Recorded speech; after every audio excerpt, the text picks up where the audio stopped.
राजधानी दिल्ली के जामिया अरबिया मदरसा जो एलएनडीओ की जमीन पे बनाई गई है, सरकारी जमीन है और एलएनडीओ की सरकारी जमीन पर अगर ये मदरसा बनाई गई है तो इस मदरसे की सच्चाई दिखाने के लिए और कौन सी जमीन पे बनाई गई है, एलएनडीओ की जमीन पे बनाई गई है या नहीं बनाई गई है, तो ये चीज स्पष्ट करने के लिए एक हेडलाइंस इंडिया के पत्रकार विनोद शर्मा इस मदरसे में पहुंचते हैं। जैसे ही सच्चाई दिखाने लगते हैं तो सच्चाई दिखाने के साथ उस मदरसे को चलाने वाला जो मैनेजर है वो वहां पर पहुंचता है कुछ लोगों के साथ, और लोगों के साथ पहुंचने के बाद इस पत्रकार को एक घर में बंद कर देता है और बंद करने के बाद इस पत्रकार के साथ धक्का मुक्की की जाती है, इसका कैमरा तोड़ दिया जाता है पत्रकार का, और पत्रकार के साथ मारपीट की जाती है और जो उनका कैमरामैन है उनको भी मारा जाता है। ये लोग फोन करने का भी प्रयास करते हैं प्रशासन को, लेकिन जबरदस्ती फोन छीनकर तोड़ दिया जाता है।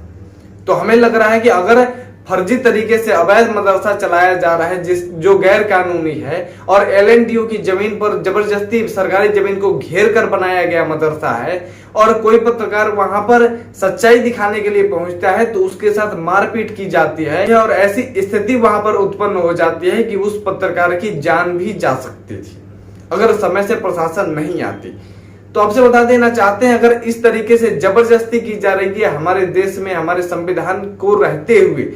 और हमारे संविधान के तहत अगर उसे सजा नहीं होती है और उस अवैध मदरसे पर बुलडोजर नहीं चलवाया जाता है तो कहीं ना कहीं दुर्भाग्य है हमारे देश का। तो इस वीडियो को ज्यादा से ज्यादा शेयर करें, आप लोग ज्यादा से ज्यादा इस आवाज को आगे पहुंचाएं ताकि उस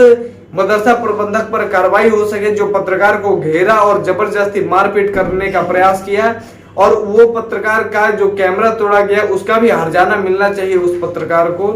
और जो मारपीट की गई है, जो मारपीट करने वाले जितने भी वहां पे सदस्य हैं, जो कम से कम 20 से 25 लोगों की संख्या में इकट्ठा होकर लोग मारे थे उस पत्रकार को और कैमरामैन को, तो उन सभी लोगों को जेल में बंद किया जाना चाहिए। और ऐसे फर्जी तरीके से चलने वाले सरकारी जमीन पर अवैध निर्माण जितने भी किसी भी तरीके से अगर हो रहे हैं तो उस अवैध निर्माण को रोकना चाहिए और ऐसे अवैध निर्माण करने वाले को तुरंत ही जेल में बंद करना चाहिए। बाकी वीडियो को इतने पे रोकते हैं। जय हिंद, वंदे मातरम, हर हर महादेव।